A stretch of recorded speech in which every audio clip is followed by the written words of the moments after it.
धामगामध्ये या कारखान्यानं एक जवळपास 3 लाख ऊसाचं म्हणजे गाळप केलेलं आहे आणि जानेवारी 1 ते 15 जानेवारी इथपर्यंत फक्त बिल दिलेलं आहे. उर्वरित जे बिल आहे ते आणखी ऊस उत्पादक शेतकऱ्याला मिळालेलं नाही.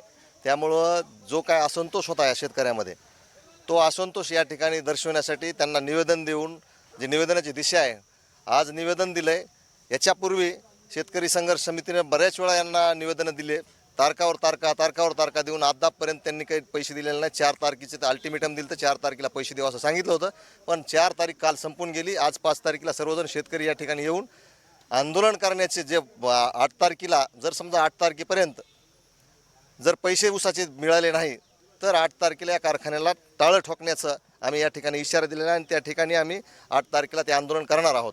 तसं त्यांना आम्ही पूर्वकल्पना देण्यासाठी सर्वजण शेतकरी या ठिकाणी जमलो होतो. किती ऊस होता किती पैसे हां, यापूर्वी जरी ऊसाचा असेल हे तरी या ठिकाणी कारखान्यानं आम्ही ऊस नेण्यासाठी इथं आलतो, परंतु या कारखान्याच्या ढिसाळ नियोजनामुळं बऱ्याच शेतकऱ्याचा ऊस या परिसरामधला या कारखान्याने नेलेला नाही.